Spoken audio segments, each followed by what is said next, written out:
Please be seated, ladies and gentlemen. Good afternoon. I am Patricia Sovereign, Chairman of the Board of Trustees of the New York School of Interior Design, and on behalf of the board, I welcome you to our 99th commencement. Our graduation ceremony is always a special occasion, and it is just wonderful to celebrate with you all today. This year, the New York School of Interior Design is graduating 116 students hailing from 17 countries from around the globe. And this year's graduates are extremely well poised for success. As you enter the job market, keep in mind that over 90% of our graduates are employed within 6 months, and they are doing what they are passionate about, namely interior design. The success of our alumni demonstrates the importance of a NYSID interior design education. They are leaders in the field, heading up their own firms, contributing work to major industry publications, and working at prestigious companies like Gensler, the Rockwell Group, and Drake Design Associates. It is amazing to witness how NYSID has evolved since its founding in 1916, when there were just a dozen or so students in a single course of study. As we celebrate our centennial, I can really say that we have come a long way since then. And you are now all part of that wonderful history and very soon to be NYSID alumni. We are so proud of you on your special day. And now I would like to call upon the friends and family of our graduates to please give them an enthusiastic round of applause.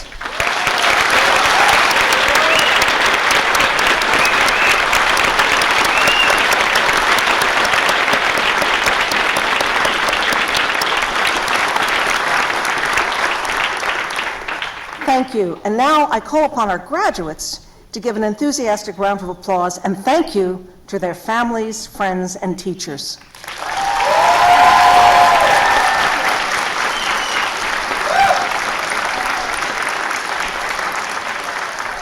Thank you. NYSID President David Sprules, would you please come to the podium?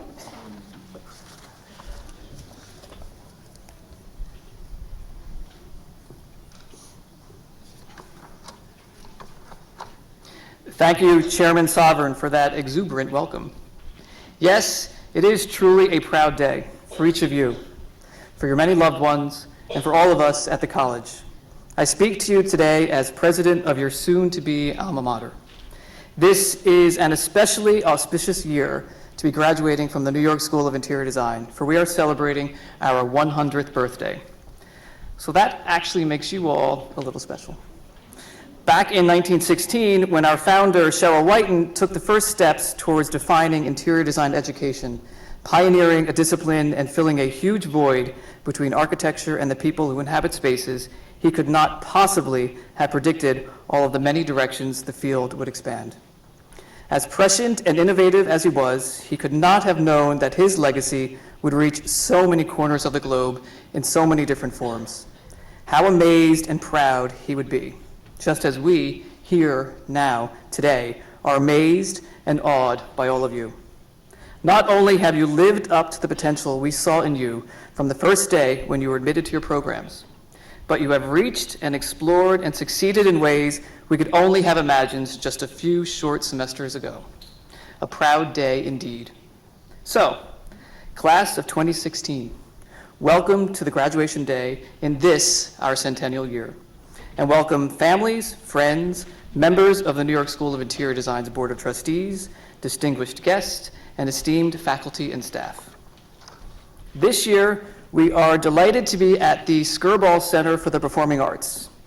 So speaking of history, it may come as a surprise to some of you that Washington Square, the area that you probably just walked through, this area in the pulsating heart of Greenwich Village, was once referred to as, I quote, the ideal of quiet and genteel retirement, end quote, by the novelist Henry James. He was looking back not at 1916, but even earlier, the first few decades of the 19th century, when the young city was still just emerging at the southern tip of Manhattan. High-class New Yorkers rather complacently presumed this neighborhood's Greek revival houses as, quote, they embody the last results of architectural science, end quote. How shocked would they be to see today's New York City? with its luxury high-rises, adapted industrial spaces, and world-class institutions attracting people from all over the world. Clearly, we've come a long way.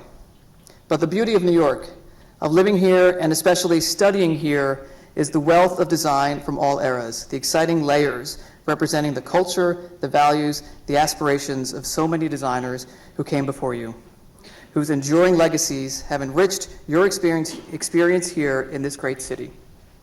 Because of your affiliation with the New York School of Interior Design, you will always have a home here. Your graduation does not mean your ties to the institution have been severed. Instead, you are moving to a new level with a different type of engagement as alumni of the college. And as such, we will always be on the lookout to see what layers you will add to make our world more beautiful, more livable, more stimulating, and more sustainable for generations to come. Now, before we begin the official part of the ceremony, where we send you off into your exciting futures, let me recognize some of the people who most look forward to tracking your journeys. The community that we call the New York School of Interior Design consists of an amazing array of individuals who have dedicated themselves to the education of designers. Of course, there is the faculty, represented by this outstanding group of educators seated stage left.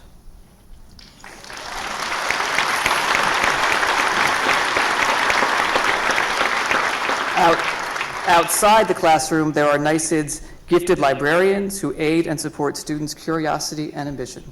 And each of you has your academic advisor to thank for guiding you with infinite patience and creativity along the paths that led to the seats in which you now sit. Folks in admissions had the pleasure of meeting you as your journey began at the beginning of your college career, and the wisdom to recruit you here in the first place. And then we all worked like mad to keep you coming back semester after semester. The New York School of Interior Design, as you know, is not a vast institution, but still there are a number of men and women who toil behind the scenes on behalf of our students, faculty, and the broader community, a community that you graduates will hopefully remain part of in the years to come. The finance division, the bursar, the registrar, IT, facilities, communications, the institutional advancement team are all essential members of the NYSID community. I'd especially like to call out a few key individuals that organized and executed today's graduation ceremony. Special thanks to Pamela Durante, Jeannie Coe, Samantha Hoover, Jennifer Melendez, and Luz Garcia. They've done an outstanding job. Thank you. And thank you to the Board of Trustees, stage right, an immensely skilled, smart, talented, selfless, and dedicated group who bear the tremendous responsibility of providing for this institution's leadership. They also each, in their own way, connect us to some dimension of the design field. They are a valuable resource, and graduates, I hope you will seek out and sustain relationships with this venerable group of professionals committed to our success. And last but not least, our New York School of Interior Design community includes the friends, family, spouses, partners, significant others, and children who have supported your goal of becoming a design professional. Whether it has been emotional or financial, probably both, these important people in your lives are deserving of our thanks. And so, class of 2016, in this, our centennial year, with all of these people cheering you on, may your thrilling journeys continue. Our sincerest congratulations to you all. Now, let's get on with this. I am pleased to introduce the New York School of Interior Design's Vice President for Academic Affairs and Dean, Ellen Fisher, who will present this year's prizes and awards. Ellen?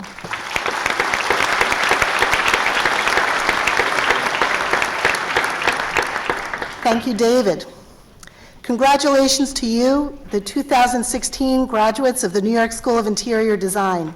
We're all very, very proud of you. Graduates, you've worked hard to reach this day. Long nights, collaborative experiences, and the creative self-expression that brought you to NYSID. Commencement is a joyous milestone, and I can speak for all your instructors, advisors, and mentors when I say that we are all so proud of your achievements. We're confident that you're about to make your mark on the world through significant contributions as professional interior designers with a love of what we do. My role today is to join with your friends and families to celebrate your accomplishments. I think I have the best part of the whole program. The first order of business is to recognize the outstanding achievements of you, our students, and of our faculty. And we'll begin with the Chairman's Awards. Would our Chairman of the Board of Trustees, Dr. Patricia Sovereign, join me in presenting these awards? Absolutely. Thank you. The Chairman's Award recognizes outstanding creative achievements at commencement. The award recognizes a body of work by an individual over an entire course of study at the college. This year, we're pleased to present the Chairman's Awards to 3 students, one from the post-professional MFA, one from the professional level MFA, MFA 1, and one from the Bachelor of Fine Arts. The Chairman's Awards for the 3 MPS programs will be awarded in August after these students complete their summer coursework. This year, I'm pleased to present the Chairman's Award to the following student graduating from the post-professional Master of Fine Arts program. Jackie Pochi Chen, congratulations on your achievement. Please join us at the podium. Come up, where is he?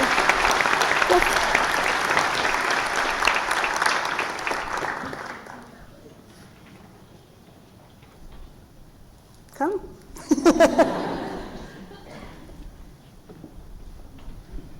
Congratulations.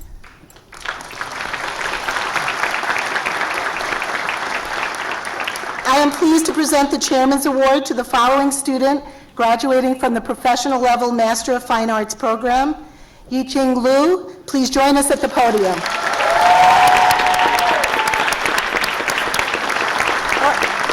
Go that way.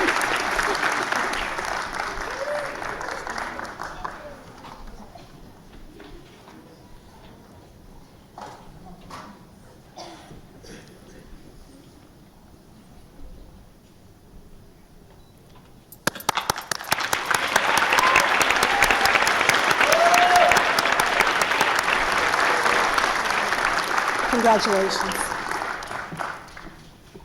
I'm pleased to present the Chairman's Award to the following student graduating from the Bachelor of Fine Arts program, Samantha Pendleton. Congratulations, and please join us at the podium.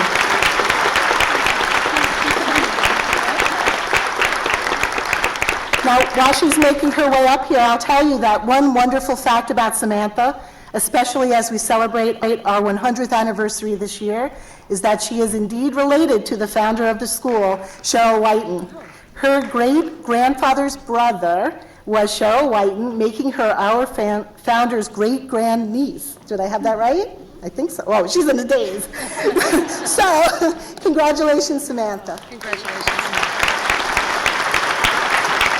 Thank you, Pat.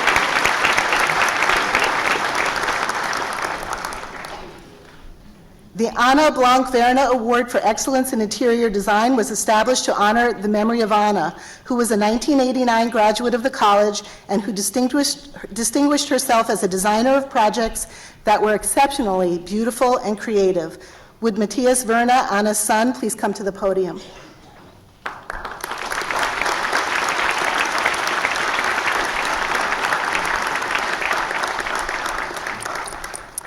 Each year, this award is given to a senior in the BFA program who has demonstrated and expressed creativity throughout their entire course of study. The award goes beyond the academic requirements of solving a design problem. Rather, it's given to someone who has the ability and desire to question, to think beyond their comfort level, to challenge themselves, to think deeply and conceptually, and to bring a design idea to a new level. In other words, someone who's willing to go deep and take chances. This year, we're very pleased to present the award to Sol Song. Sol, please join me at the podium. Congratulations.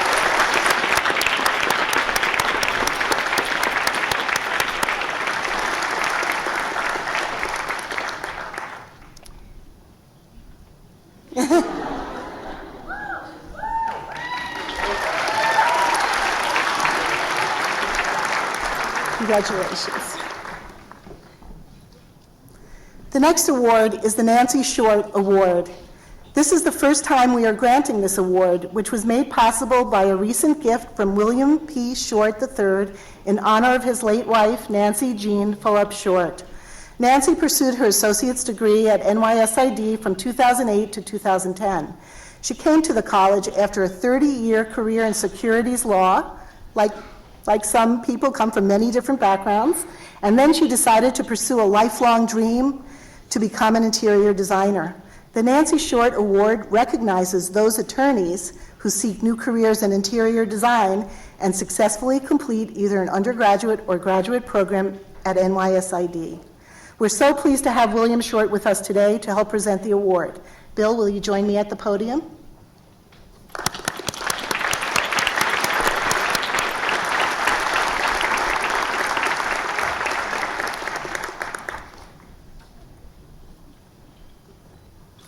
I'm very pleased to announce that the recipient of the inaugural Nancy Short Award is Jo Hin Yang, who is graduating from our professional level Master of Fine Arts program. Jo, please join me at the podium.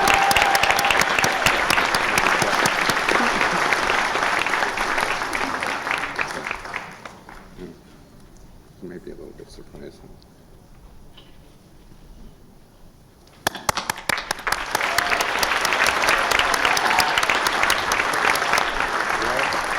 Obviously, for you, spend it wisely. Thank you. Thank you. Thank you very much.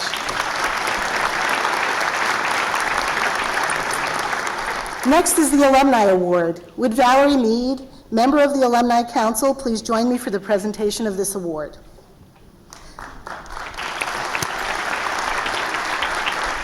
The Alumni Award is given to an academically outstanding graduate who has also performed exceptional service to the college and its community.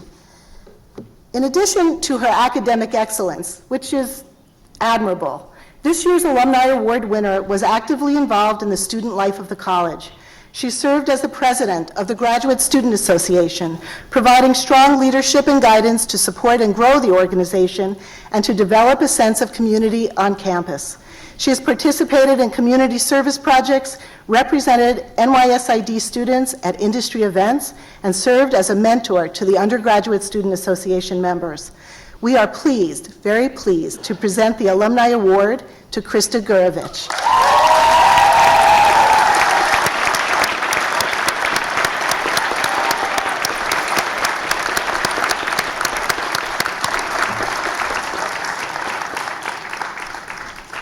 They always sit in the middle. I don't know how that happens.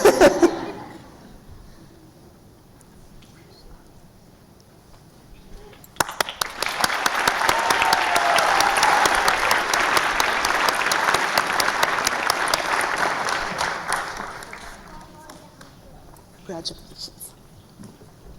Thank you, Valerie. The next awards are very special ones. Named in memory and in honor of Robert Herring, a beloved and longtime New York School of Interior Design instructor and esteemed member of the interior design community, the Travel Prize was established to raise awareness among our students of the value of foreign travel to a designer's growth and to provide such an experience to an outstanding NYSID BFA graduate and also to an MFA 1 graduate. This prize is near and dear to the hearts of those of us who loved and respected Robert Herring. The Herring Travel Prize is given to recognize a student's commitment to design and to provide a capstone educational experience of foreign travel. The award is based on a careful review by committee of a proposed itinerary and course of study. This year's BFA winner was inspired by classical Greek and Roman architecture and the writings of Vitruvius and Andrea Palladio. After a trip to Hearst Castle, she wrote, "I realized that I still don't understand these classical buildings. How tall are they in reality? How does someone my size feel standing next to a classical Ionic column? Does the Parthenon really look perfect? I'll only know when I can experience it myself." She proposed a journey to trace the ideas of Vitruvius and Palladio, starting in Athens, Greece, and visiting some of the greatest masterpieces of classic Greek architecture, the Parthenon, the Propylaea, the Erechtheum, and the Temple of Athene Nike. She then will continue on to Italy, first visiting Rome to see the Colosseum, the Pantheon, and the Sistine Chapel, and then on to Pompeii. Jumping forward a few thousand years, the last leg of her trip is to northern Italy to visit Palladian villas in Vicenza, including Villa Rotonda, which was greatly inspired by the Parthenon in Rome. I am truly pleased to announce that the recipient of this year's BFA Travel Prize is Vivian Rosenberg.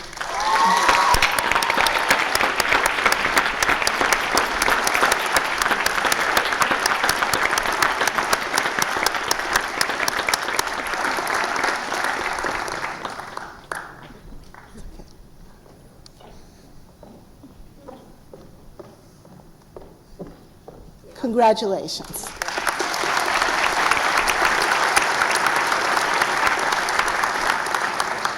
The MFA1 recipient of the Robert Herring Travel Prize proposed a trip that actually I was completely jealous of, that would allow him to continue to investigate ideas that were generated by his thesis project.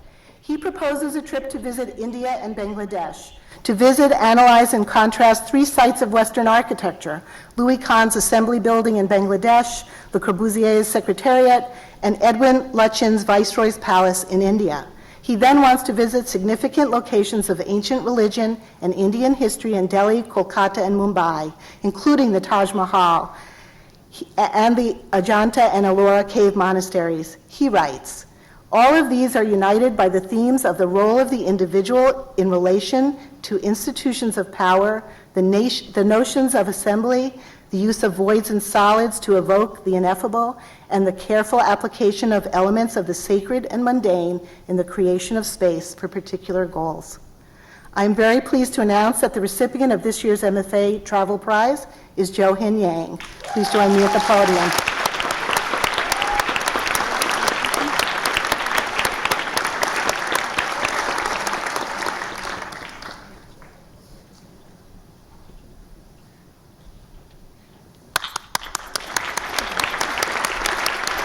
Congratulations. Send a postcard.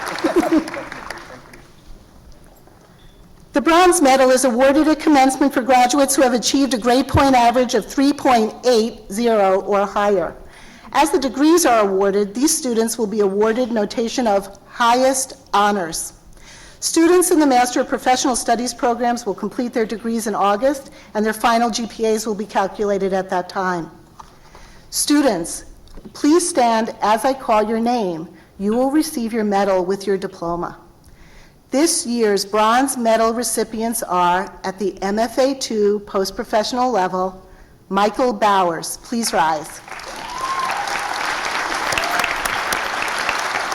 At the MFA1 professional level, Irene Orofsky, Nicole Berliner, Alicia Marie Cargo, Krista Lentz-Gurevich.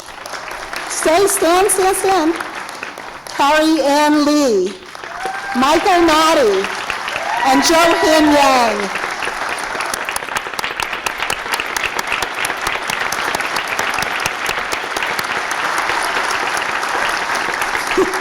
At the BFA level, Shayna Baum, Emily Ng, Samantha Pendleton, and Vivian Rosenberg.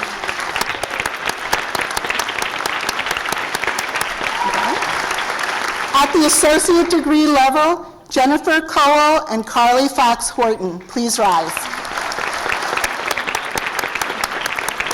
Thank you. The final award honors a member of our esteemed faculty. The William Brager Faculty Achievement Award was established by the Board of Trustees in recognition of excellence in teaching and dedicated service. The award is in honor of William Brager, who was a beloved faculty member from the 1940s to the 1990s and remained involved with the college after his retirement as a member of the advisory board and the 1916 Society.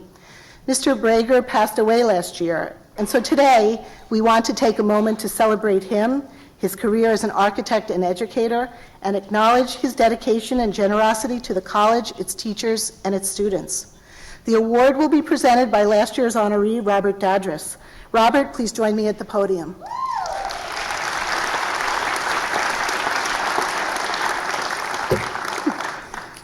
This is a secret. Even he can't see.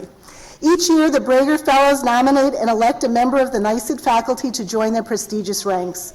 Candidates are nominated on the basis of service to the college and excellence in teaching. It's a hard choice.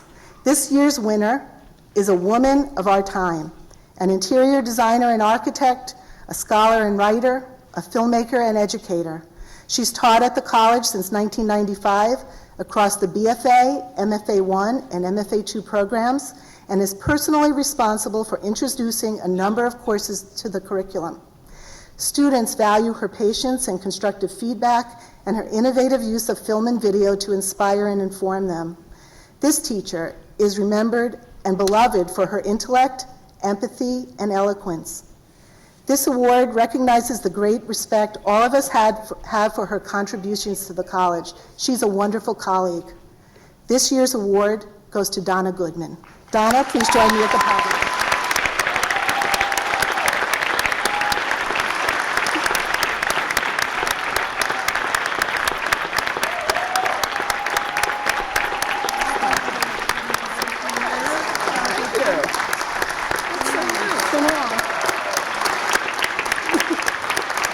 Congratulations. We'll post for a picture. Yes, I'll post for the picture. Yes, you do. She's coming. Donna, on behalf of the New York School of Interior Design, I hereby recognize you for your excellence in teaching, your dedicated service to the college.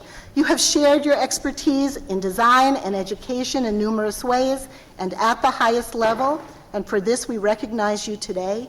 Congratulations on this well-deserved honor. Oh, well, that's why you're here. You're modest, too. I'm going to pose for the picture. I think we've had the Here we go. picture. Where? We'll get through this thing. David? Thank you.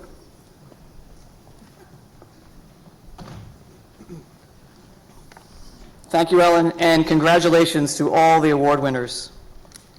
This year, we are very fortunate to have Alexa Hampton as this year's commencement speaker.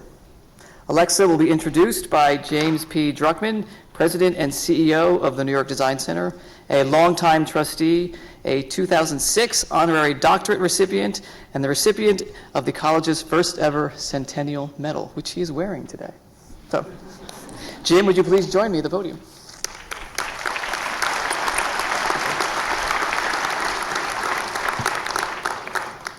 Thank you, David, trustees, faculty.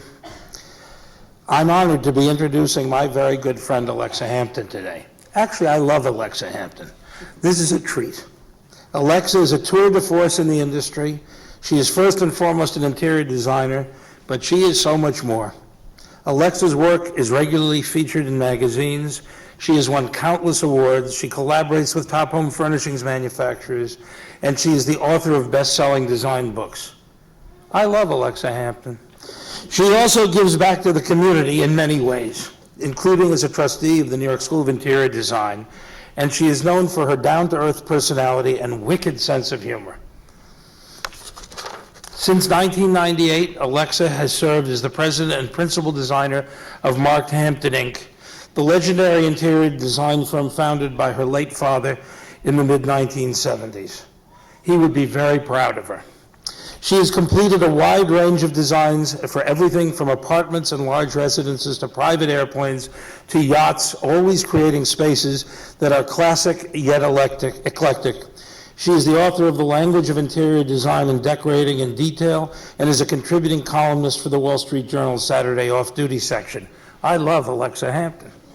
Alexa has also developed a number of products for the home, including fabrics and trims for Cravat, a furniture line for Hickory Chair Company, and its sister furniture line at Cravat, carpets for Stark Carpet, lighting for Visual Comfort, and mantles for Chesney's. This year, she was named spokesperson and style guru for ATGstores.com, a division of Lowe's, where she guides the product offerings.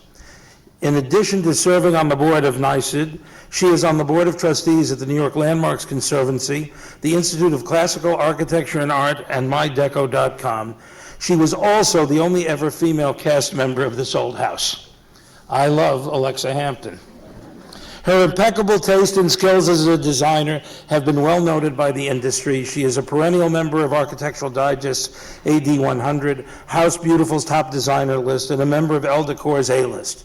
In recent years, she was awarded Cosmopolitan's Fun Fearless Female Award. She is certainly fun and fearless. She was awarded Connecticut Cottage and Gardens Design Innovator Award. Was there anything you haven't been awarded, Alexa? The Highland Award for Interior Design. She is a true Renaissance woman, and if you haven't noticed, she has an amazing amount of energy because she couldn't do all those things without it. So with that in mind, we are thrilled to honor your contributions to the world of design, Alexa, and I am thrilled to be part of it. I love Alexa Hampton. Will you join President Spruill and me at the podium?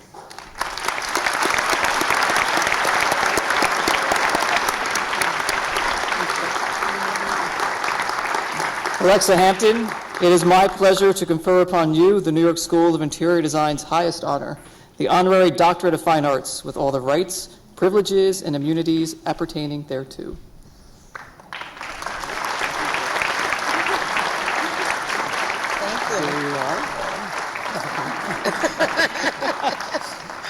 And now that you are Dr. Hampton, allow us to place upon you the doctoral hood for the discipline of interior design.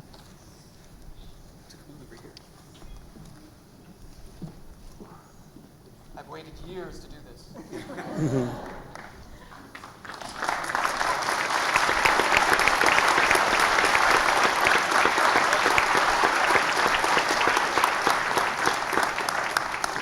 And now, Alexa will give the commencement address.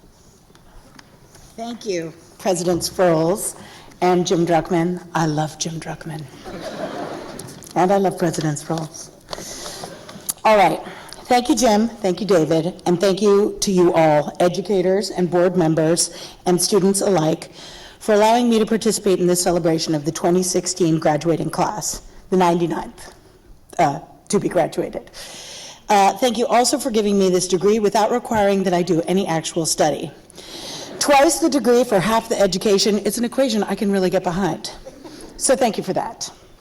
As my husband and I recalled while talking the other day, neither of us remembers much of our graduation, and certainly not a thing about who our commencement speaker was or what they had to say. While alcohol was likely a factor in my own hazy memory, this fact has nonetheless been of great comfort to me as I gathered my thoughts for today. So I'm hoping you all had an especially great and boozy evening last night.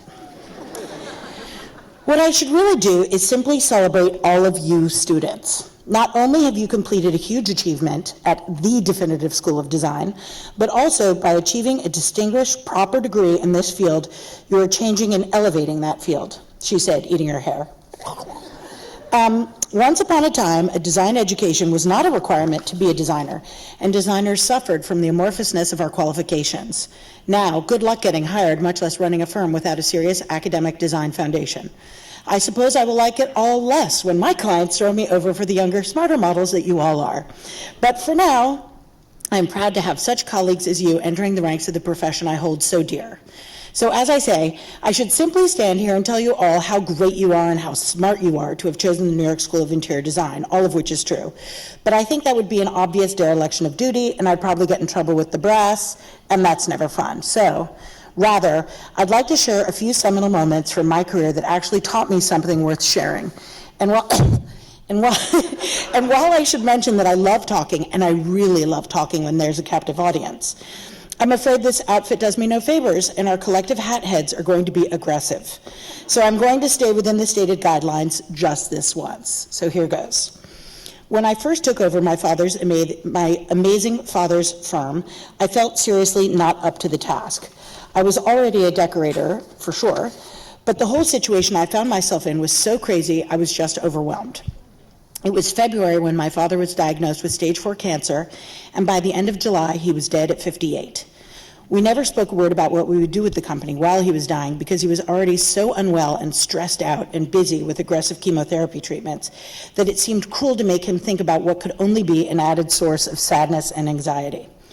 In hindsight, having to go to work each day to try to hold it together after his death helped no one more than me. Seeing his name on our office door gave me joy, and every corner of the place kept him close to me as I was figuring out how to do this great job we have all chosen, but on my own terms. Still, I felt almost embarrassed at times, presuming to maintain this storied firm by myself.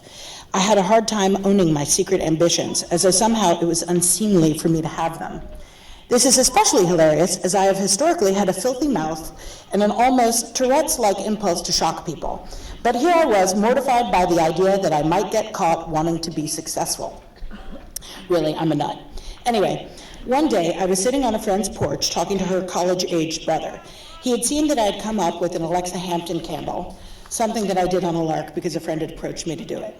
He looked at me and he said, "So, you're going for it, right?" And as he asked this question, he did it as though it would be totally normal for me to really just go for it and try to make something more of my business self. And it was a moment I will never forget. All of a sudden I thought, yeah, I'm gonna go for it. Nobody's gonna disapprove if I try, and if I fail, nobody will judge me poorly for having given it a shot. So go ahead and don't be afraid to go for it. It's very exciting to do regardless of the outcome, though especially if it works out. So the first thing I want to tell you beyond that is about planting seeds. I have a dear friend in business who recently began a new venture. He was coming up against the usual growing pains and road bumps of any new job. One day he said to me grumpily, and here I'm cleaning up the exact phrasage, but he said to me, "Alexa, I feel like I'm just throwing crap against the wall to see what will stick." Well, I immediately said to him, "You cannot think that way about your job or yourself. If you convince yourself that every day you are throwing crap at the walls, that makes you a crap slinger." "Nobody wants to be a crap slinger," I said. "I consider my attempts as planting seeds. I have my client base, I do show houses, I publish in magazines, I speak around the country, I go on job interviews, I send out proposals, I'll write an article, I'll do an interview for a magazine that's read only in the caves of Nepal. Occasionally, a friend will even auction me off at a children's school event. Whatever and whenever, I'm not afraid to plant seeds. I couldn't even tell you which seeds are the ones that have panned out, and sometimes it is so indirect as to be impossible to identify. However, all that planting makes me feel good about working hard, and it keeps me busy in and thinking about my chosen field. So please, whenever you get discouraged or a deal doesn't go through or a client chooses somebody else, remember you are planting seeds, and someday they will grow and bear fruit." In 2002, the telecom bubble burst, and my investment banker husband, was out of a job for 5 months when Merrill Lynch closed down his division before they hired him back to work in a separate division. However, at the time, we didn't know he'd be back to work so quickly, and we were a little freaked out. Every day, my husband followed his usual workday routine. He'd wake up at 5, go to the gym, come home and shower, put on a suit, and get down to the business of getting his next job. Let me tell you, I have never been so inspired than I was by my husband's grit and committed determination. So one day, in that 5-month span, we were sitting in my office trying to figure out who we wanted to be when we grew up, so to speak, when Pablo said to me, "So what are you going to do?" I said, "What do you mean? I'm doing it." And he said, "No, what's next? What do you want to do next?" So we talked about all the entrepreneurial things that I might try, and I arrived at the idea that my next step had to be a furniture line. Hickory Chair Company introduced my father's line in 1988 or 1989. It was one of those first big, or it was maybe the first big designer licensed collections. I knew and loved the company, and I had tried to approach them before, but they kept poo-pooing me.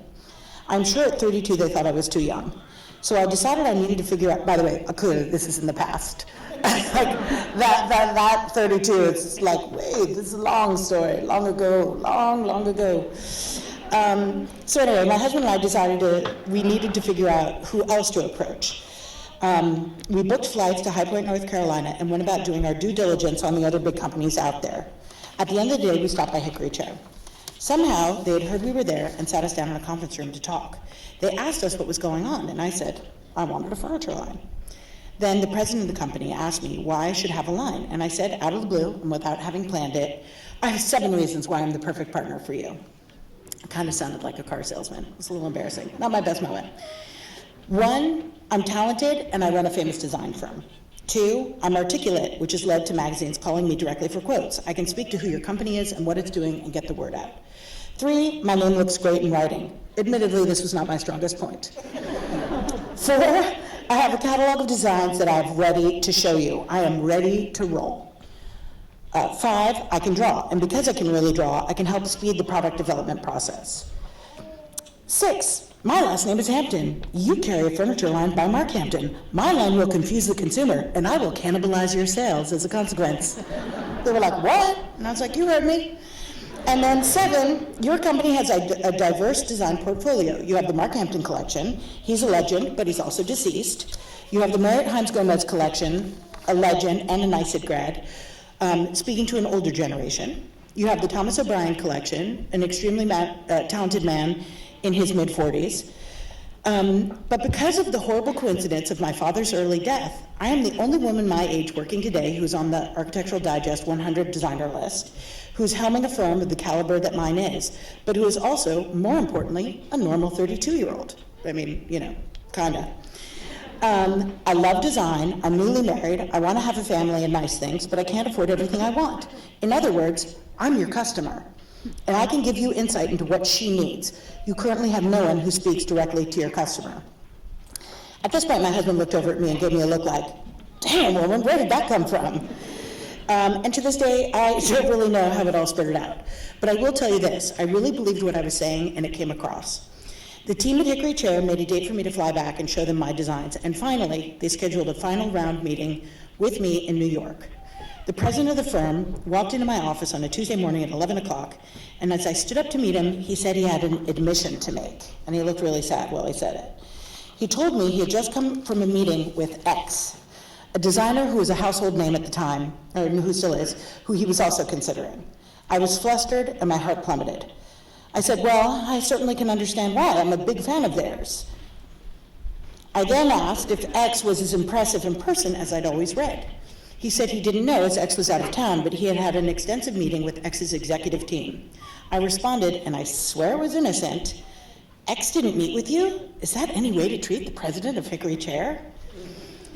And he sat and looked at me for a minute before he answered, no, it isn't. And he extended his hand to me and said, you have a deal, and we shook on it.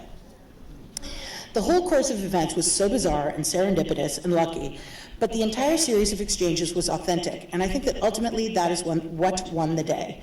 I believed in what I said and what I could do and what I could bring to our partnership, and it showed. So my advice to you is find projects that you really, really believe in, and you will always have a leg up on someone who's just notching up partners.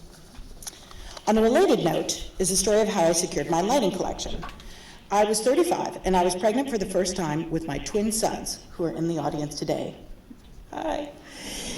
And I'm still awake. Well done. I was enormous, but I was still early enough in my pregnancy that I could take a bath. As I lay whale-like in my tub that day, I looked up at the ceiling. Why, I asked myself, do all ceiling fixtures look like boobs? I have never been a big fan of the flush-mounted ceiling fixture, but in my cranky pregnant state, I felt particularly irked by them. I also felt that they were clearly a product of the male mind. A woman would never want boob-like lights hanging from the ceiling.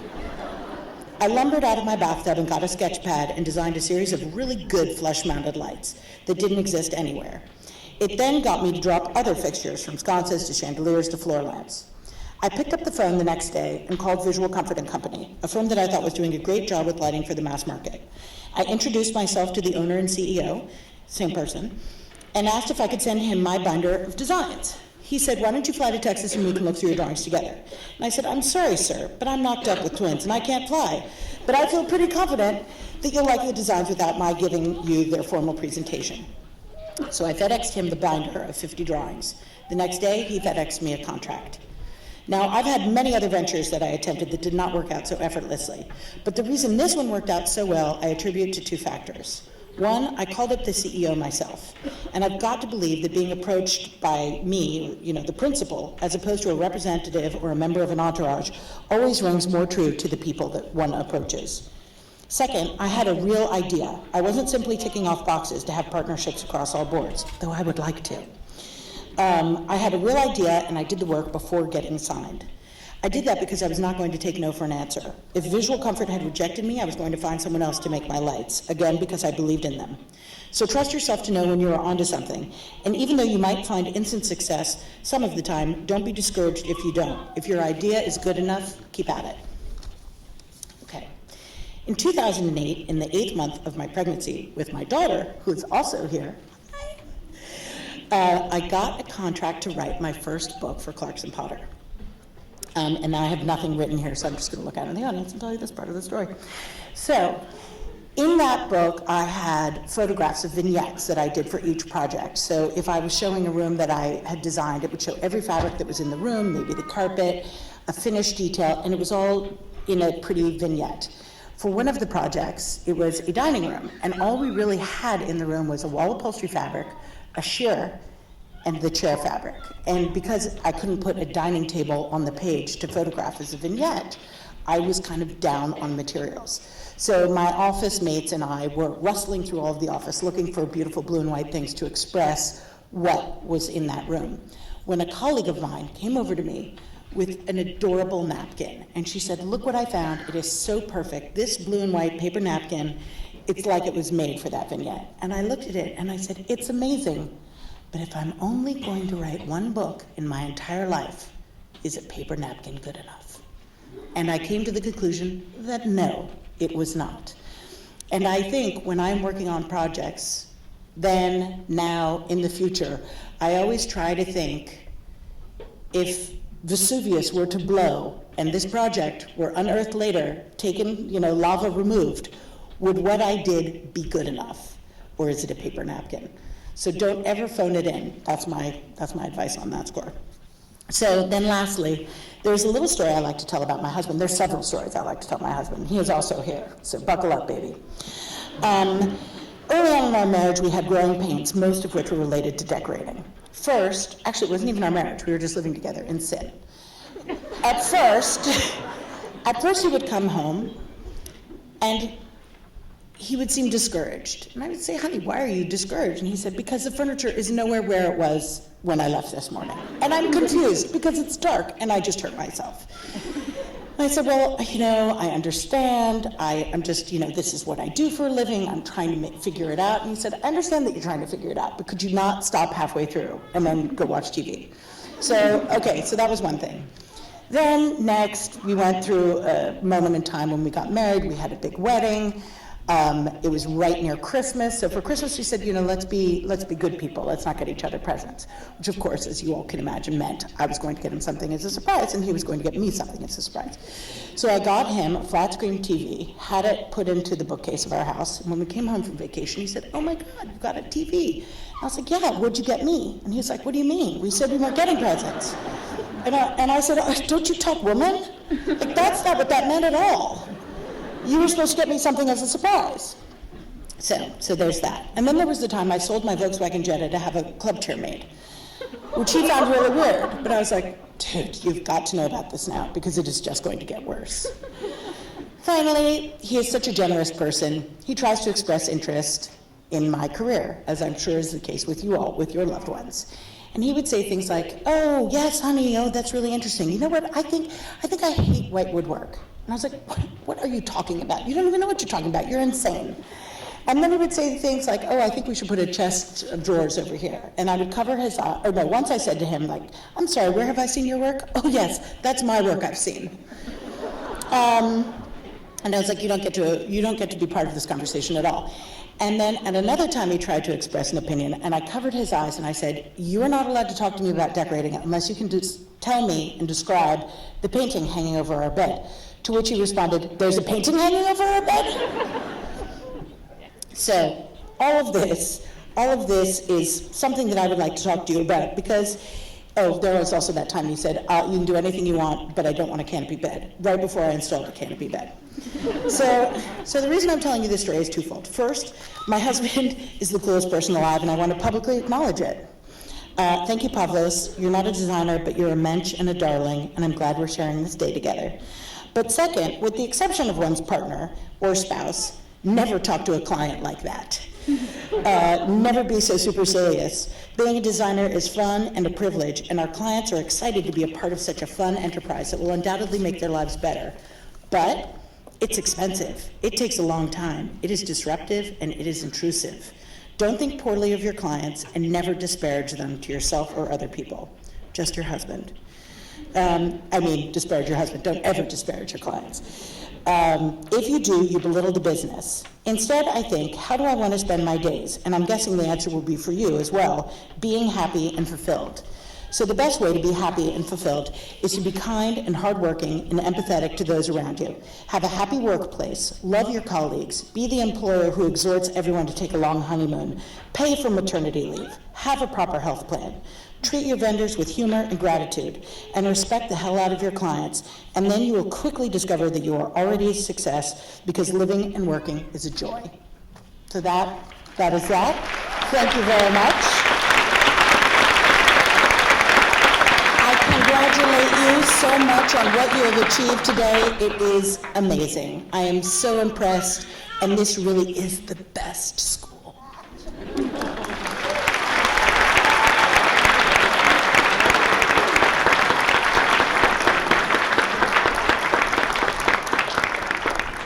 Alexa, I'll clean up after you. Oh, wait a minute. Oh, more over here. Thank you, Alexa, for your words of wisdom and great sense of humor. I am also pleased to announce that we will be conferring the honorary doctorate upon two extraordinary individuals, Wendy Goodman and Daisy Soros. Here to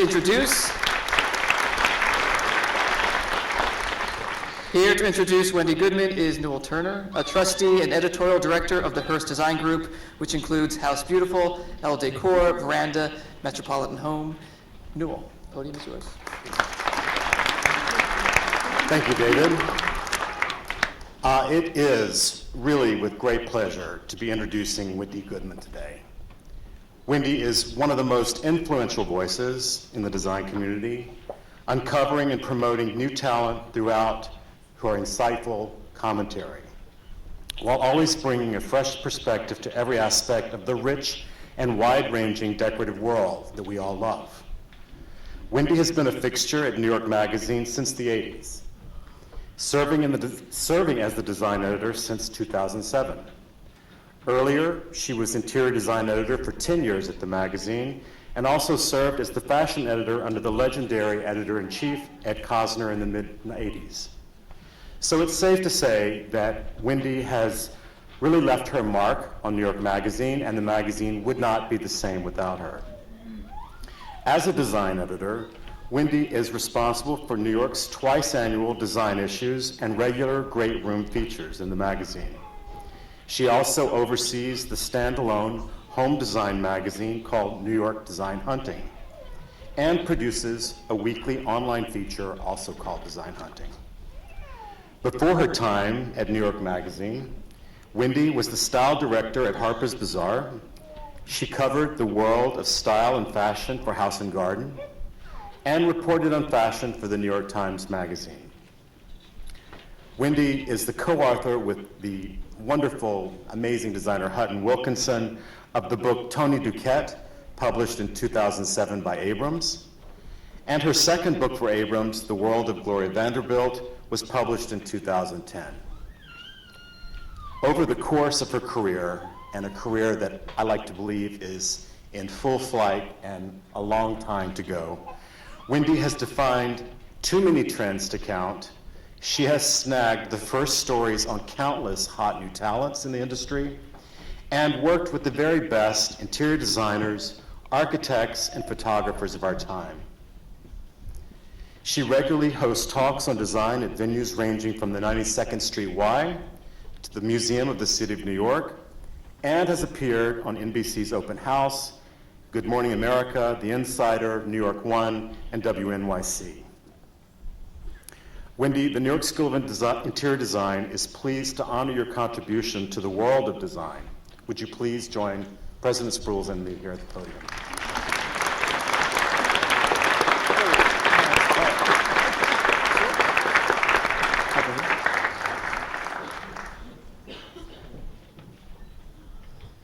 Wendy Goodman, it is my pleasure to confer upon you the New York School of Interior Design's highest honor, the Honorary Doctorate of Fine Arts, with all the rights, privileges, and immunities appertaining thereto. Wendy.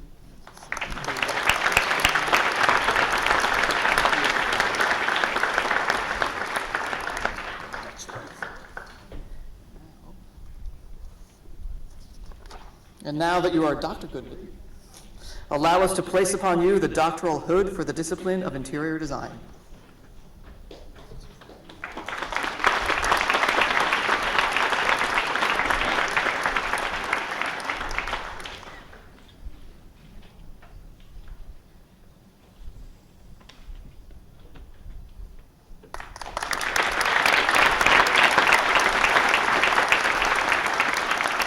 Thank you, Wendy. And here to introduce Daisy Soros is New York School of Interior Design's Chairman of the Board, Dr. Patricia Sovereign. Thank you, David. It is a great pleasure to introduce Daisy Soros. Daisy's life story is an interesting and inspiring one. She came to New York from Hungary in 1950 to study at Columbia University, living at the International House, where she met her future husband and fellow Hungarian, Paul Soros. Daisy went on to study at the New York School of Interior Design and later at New York University. Paul and Daisy Soros' experiences over the next 50 years led them to create the Paul and Daisy Soros Fellowships for New Americans. Founded in 1988, the organization is now chaired by Daisy and is dedicated to supporting 2 years of graduate study for 60 fellows each year. This enthusiasm for providing advanced educational opportunities for our newest citizens serves as an inspiration for all. Daisy's philanthropy and dedication to cultural and educational institutions doesn't stop there. She's a member of the Board of Overseers of Weill Cornell Medical College. She's an advisory director of the Metropolitan Opera, an honorary trustee of International House, secretary on the board of the New York Philharmonic, and a director emeritus of Lincoln Center for the Performing Arts. She also serves on the boards of the Society of Memorial Sloan Kettering Center, the American Austrian Foundation, the Foreign Policy Association, the Chairman's Council of the Metropolitan Museum of Art, and Venetian Heritage, and is former chairman of the Board of Friends of the Budapest Festival Orchestra. Innumerable institutions have honored her, including Ellis Island, the Henry Street Settlement, and Lincoln Center. Daisy is a role model for engagement with life, for generosity of spirit, for valuing the role of education in providing a better future for all. Daisy, would you please join President's rules and me at the podium?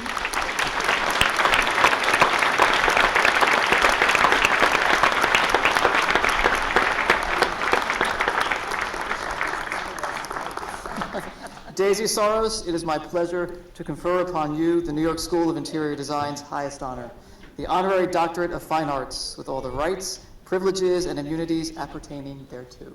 Thank you. There you are.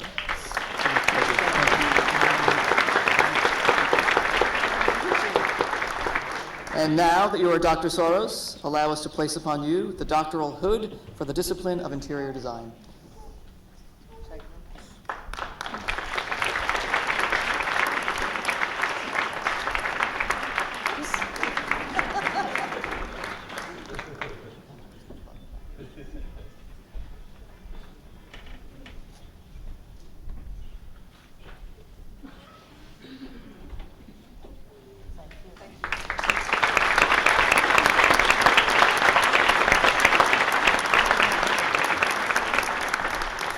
Thank you, Daisy. Now, for the moment all of you seated in front of me in black robes have been waiting for, the presentation of diplomas. Ellen Fisher.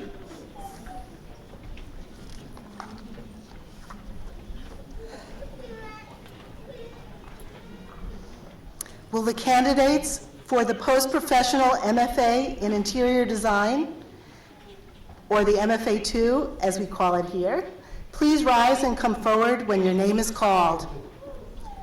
Michael Bowers, Shamika Braithwaite, Jackie Po Chi Chen, Ya Ju Cheng, Chao Gu, Siwen Guan, Maika Angela Erolani Hermosa.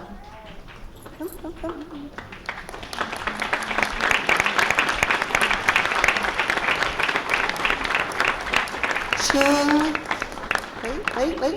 wait. Oh.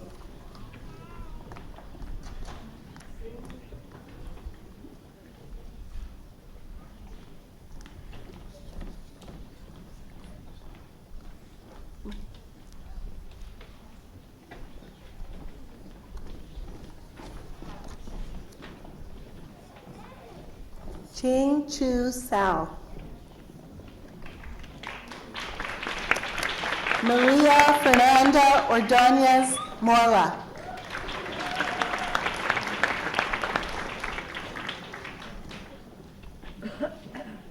Eleonora Rinaldi.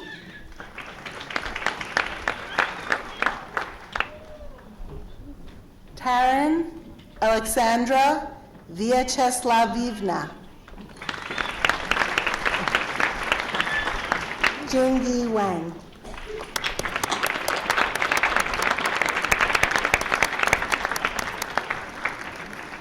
Will the candidates for the professional level MFA in Interior Design, or MFA 1, please rise and come forward when your name is called.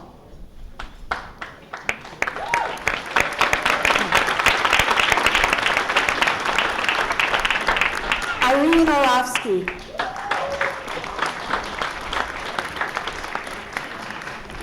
Nicole Berliner. Bessie Latrice Bird.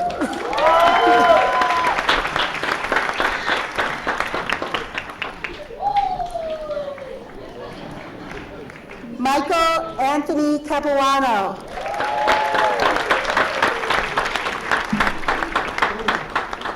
Alicia Marie Cargo. Audrey Marie Chabot.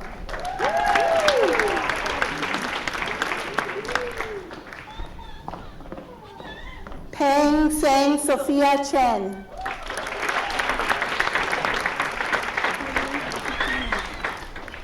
Chu Yen Cheng.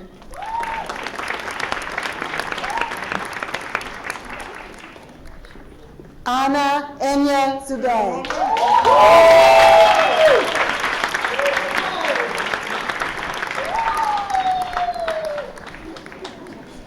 Evgenia Applebaum. Oh, sorry.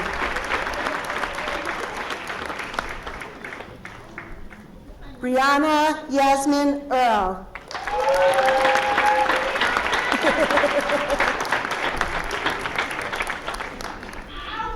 Krista Lensgervich.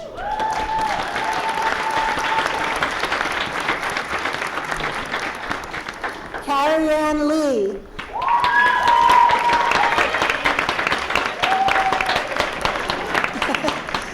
Yi Ching Lu.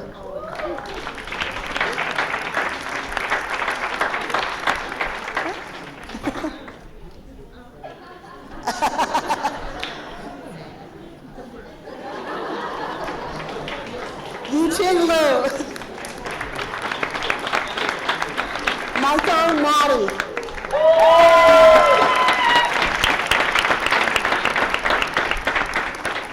Lauren Elizabeth McGowan.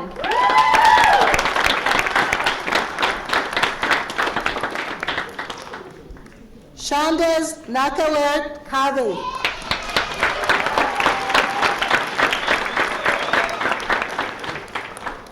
Anya Osieki Dabal.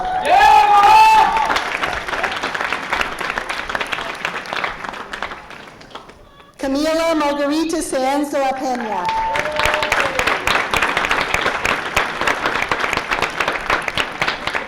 Jennifer Shirley Scroll.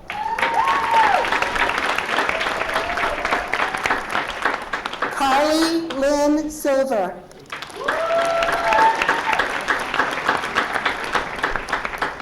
Topaz Cass Wong.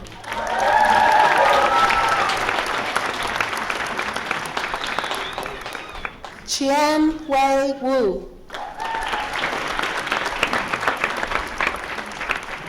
Joe Hin Yang. Agatha Sikowski.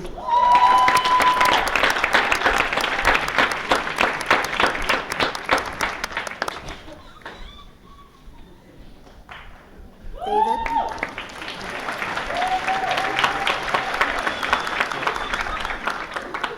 By the power vested in me by the Board of Trustees and the New York Board of Regents, I do hereby confer upon you the Master of Fine Arts in Interior Design. Congratulations.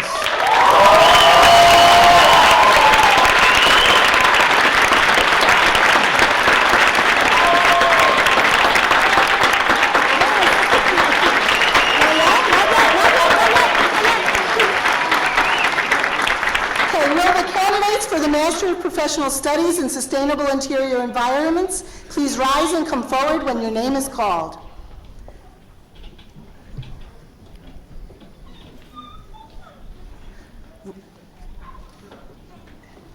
Raya Nitin Angal.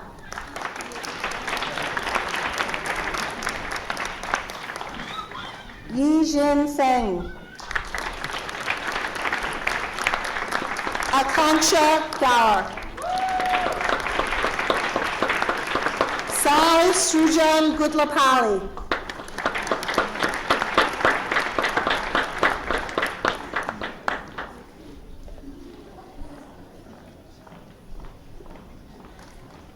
Ricardo Haro.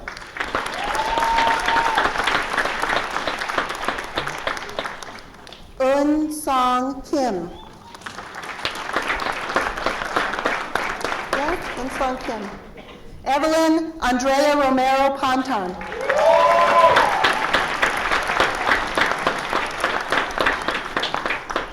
Camila Maria Serrano Duran Balen.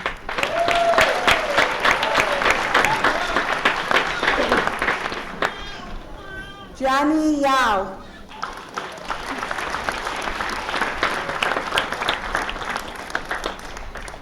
Hyun Jin Yoon.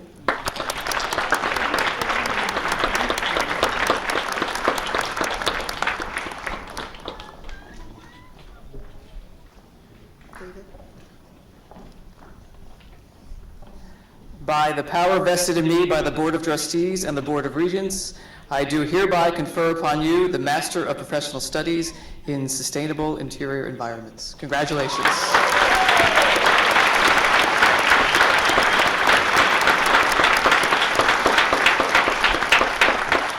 Will the candidates for the Master of Professional Studies in Interior Lighting Design please rise and come forward when your name is called?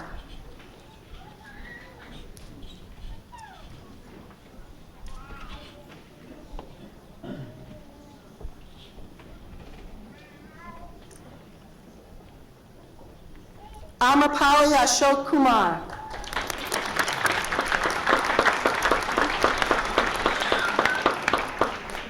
Justina Aziz El Daldawi.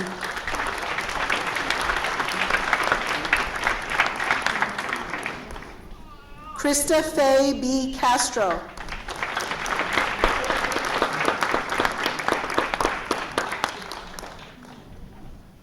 Annabelle Jimenez.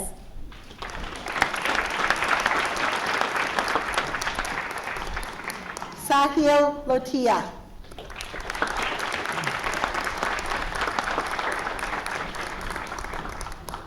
Maria Carolina Martins.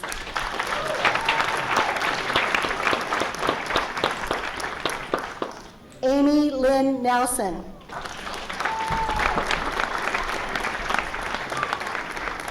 Che Wee Jennifer Shum.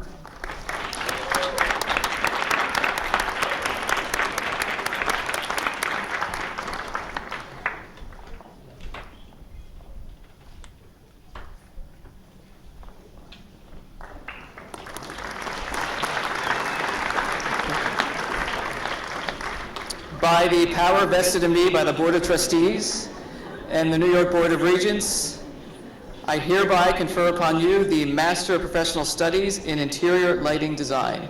Congratulations.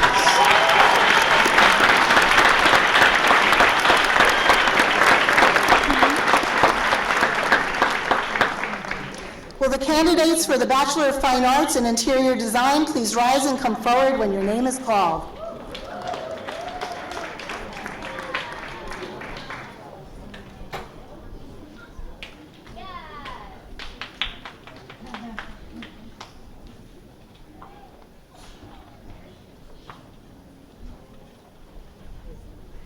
Raquel M. Abacera.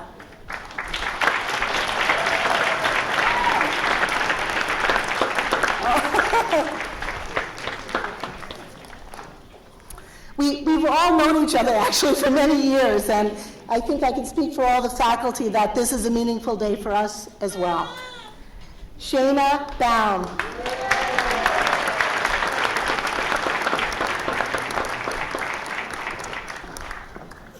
Rose Darlene Debuz.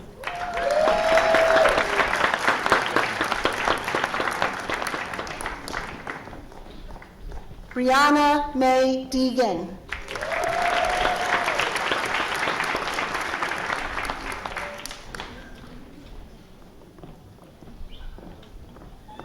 Shannon Epstein.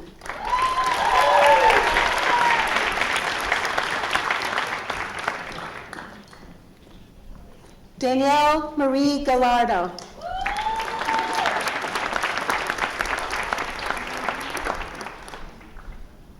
Gabriela Garcia.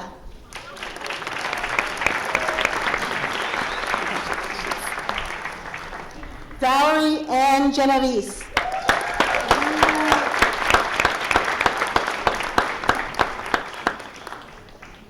Ariel Lynn Hardenberg.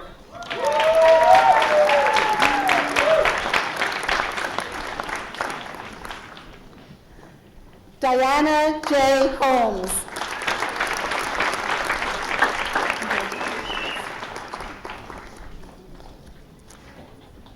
Dana Margaret Kebe.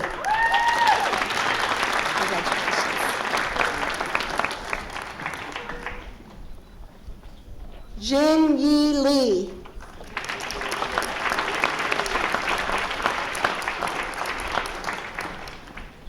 Shruti Naras Himan.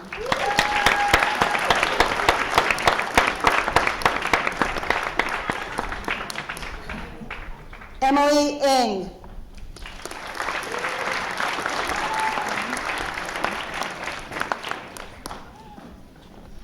Gianna Marie Parisi.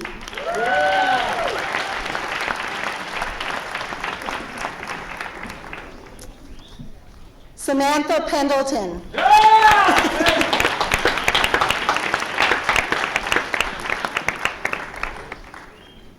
Elizabeth Ann Richter.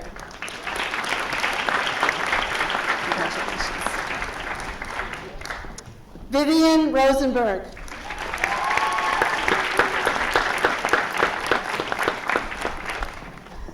Cheryl Lynn Sadlowski.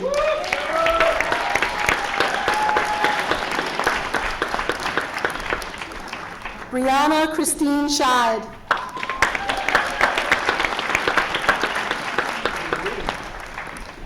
Sal Song.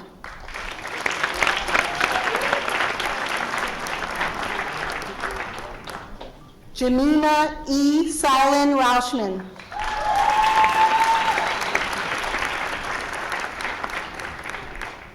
Brooke Lynn Sinat.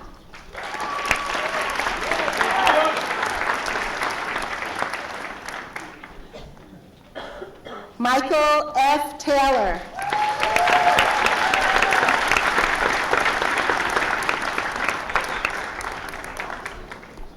Liana Ternowski.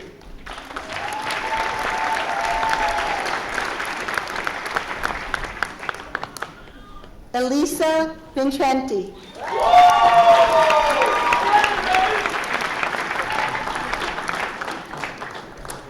Sharon Wong.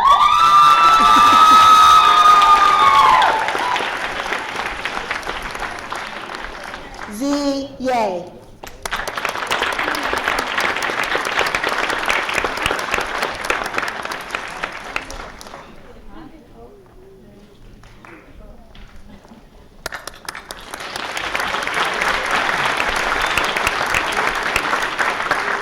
By the power vested in me by the Board of Trustees and the New York Board of Regents, I do hereby confer upon you the Bachelor of Fine Arts in Interior Design.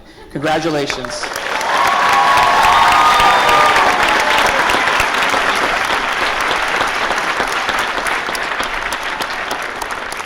And last, but certainly not least, will the candidates for the Associate in Applied Science and Interior Design please rise and come forward when your name is called.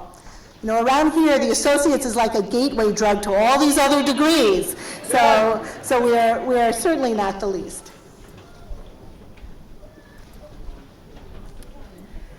Jacqueline Antonucci.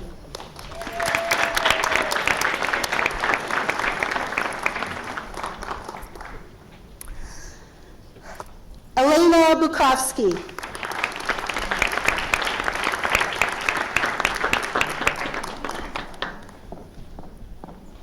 Taylor Lindsay Calloway.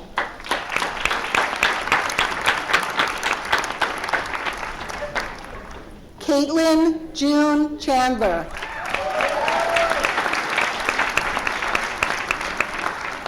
Devin Thomas Gallant.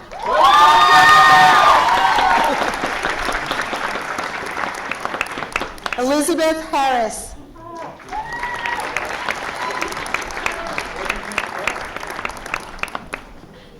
Carly Fox Horton.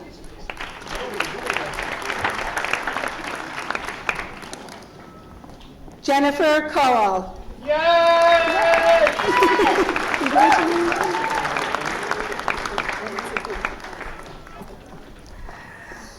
Marie Montera Hinchcliffe.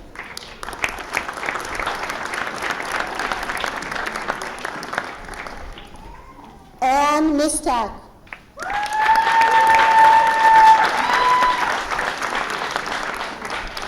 Taylor Phillip.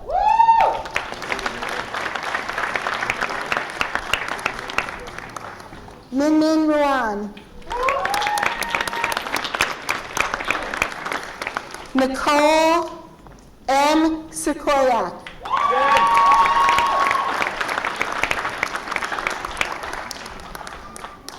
And Camila Takanaka.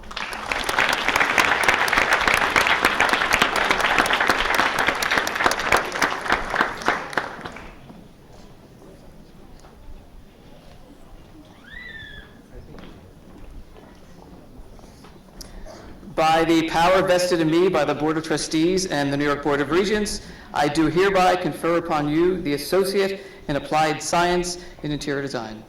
Congratulations.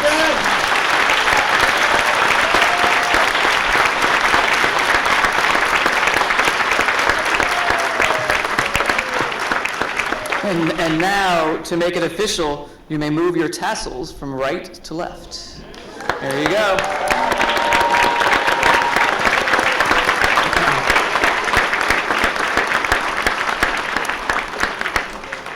Graduates, I am of the strong conviction that all of you have benefited from an education like no other. There are New York School of Interior Design graduates from all over the world who have distinguished themselves in so many different ways. I have every confidence that the class of 2016 will join those who came before them over the past 100 years to use their skills, intellect, and boundless creativity to make a genuine difference in this world. The role of the designer in the welfare of society is paramount. I know you all understand that, and I know that you will leave us and go on to do amazing things with your New York School of Interior Design education. Once again, congratulations, and thank you to your family and friends for joining us here to celebrate the achievements of the class of 2016. Enjoy your evening.